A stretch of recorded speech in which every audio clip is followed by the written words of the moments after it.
বাংলাদেশের দক্ষিণ সীমান্তে মিয়ানমারের রাখাইন রাজ্যে হঠাৎ পট পরিবর্তন ঘটেছে। সীমান্তের ওপারে রাখাইন রাজ্যের পুরোটাই এখন বিদ্রোহী গোষ্ঠী আরাকান আর্মির নিয়ন্ত্রণে।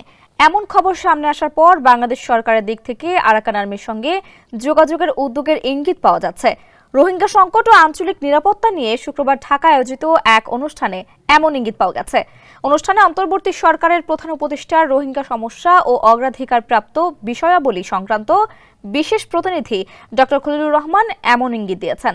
পরে তিনি বিবিসি বাংলাকে জানান, আরাকানের পরিস্থিতি তারা গভীরভাবে পর্যবেক্ষণ করছেন। পরিস্থিতি অনুযায়ী আরাকান আর্মির সঙ্গে যোগাযোগ করা হবে কিনা তা নিয়ে সুচিন্তিত পদক্ষেপ নেওয়া হবে বলেও মন্তব্য করেন তিনি। মিয়ানমারের সংবাদ মাধ্যম ইরাবতী এক প্রতিবেদনে জানায়, বাংলাদেশের সঙ্গে মিয়ানমারের পুরো সীমান্তই এখন আরাকান আর্মির দখলে।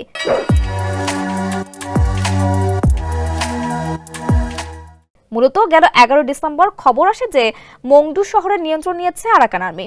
এই প্রথম মিয়ানমারের পুরো একটি রাজ্যের নিয়ন্ত্রণ নিল কোনো বিদ্রোহী গোষ্ঠী।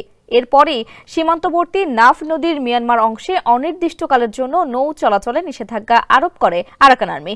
এমন পরিস্থিতিতে বিভিন্ন মহল থেকে বিদ্রোহী গোষ্ঠীর সঙ্গে সরকারের যোগাযোগের বিষয়টি আলোচনায় আসে।